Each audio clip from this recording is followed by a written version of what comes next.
आज मैं आपके साथ शेयर करने जा रही हूँ बीफ कोरमा बनाने की रेसिपी। बहुत सिंपल तरीके से हम इसको तैयार करेंगे। वीडियो को एंड तक देखिए, पसंद आए तो लाइक और शेयर कीजिए। चलिए हम रेसिपी को स्टार्ट करते हैं। बिस्मिल्लाहिर्रहमानिर्रहीम, अस्सलाम वालेकुम। यहाँ मैंने आधा किलो बीफ ले लिया है और इसकी दरमियाने साइज़ की बोटियाँ करवा ली हैं। कोरमा मैं हांडी में तैयार करूँगी, आप इसको कुकर पे या नॉर्मल किसी भी पतीली में तैयार कर सकते हैं। घी डाल दिया है आधा कप, साथ ही इसमें गरम मसाला डालेंगे, तेज़पात, 2 हरी इलायची, 2 बड़ी इलायची, 8-10 साबुत काली मिर्च, 2 दालचीनी के टुकड़े और 4 से 5 लौंग।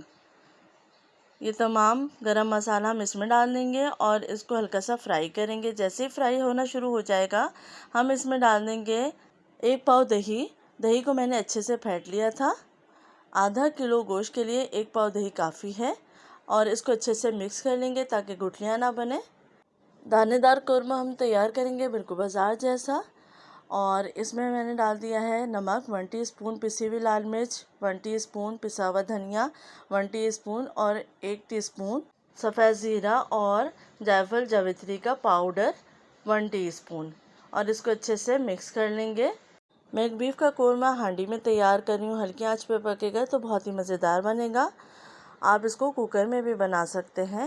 यहाँ पे बीफ ऐड कर दिया है और इसको मिक्स कर लेंगे और थोड़ा सा पानी डाल देंगे। पानी डालने के बाद इसको इतना पकाना है कि जोश आने लगे। जब पानी में जोश आ जाएगा तो फिर हम इसको कवर कर देंगे इतनी देर के लिए कि गोश्त अच्छे से गल जाए। पानी में जोश आ चुका है तो इसको हम कवर कर लेते हैं। अब यहाँ पे ले लिया है मैंने प्याज को मैंने ब्राउन कर लिया था, तो यहाँ पे 2 से 3 प्याज हैं जिनको ब्राउन करके मैंने अच्छे से चूरा कर लिया है। हल्की आंच पे पकते पकते आप देख सकते हैं कि कितना कम ये शोरबा रह गया है, और गोश्त को चेक कर लेते तो गोश्त अच्छी तरीके से गल चुका है। अब हम इसमें डाल देंगे ब्राउन प्याज जो कि हमने चूरा कर ली थी, और इसको अब हम अच्छे से भून लेंगे। मिक्स कर लीजिए और भून लीजिए। कोरमा आप कुकर में तैयार कर सकते हैं, लेकिन किसी पतीली में या हांडी में तैयार करने से टेस्ट और भी ज़्यादा मज़ेदार हो जाता है जब ये हल्की आंच पे पकता है। थोड़ा सा पानी डाल दिया है और इसको अब हम मज़ीद पकने रख देंगे ताकि प्याज अच्छे से इसके अंदर मिक्स हो जाए और अच्छे तरीके से भुन जाए। तो मैं यहाँ पे थोड़ा सा पानी और डाल के इसको कवर कर दूँगी। तो आप देख सकते हैं ये मैंने पानी डाल दिया था और इसको पकते हुए काफ़ी देर हो चुकी है।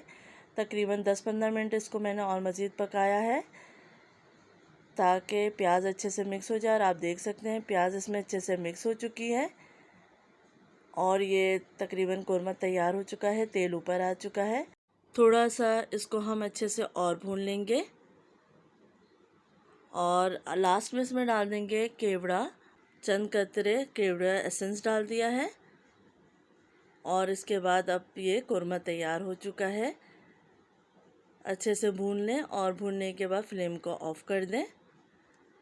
आपको फ़ाइनल लुक दिखाते हैं तो आप ये देख सकते हैं कि कितना अच्छा खूबसूरत कलर आया है और कितना दानेदार ये कोरमा बनके तैयार हुआ है।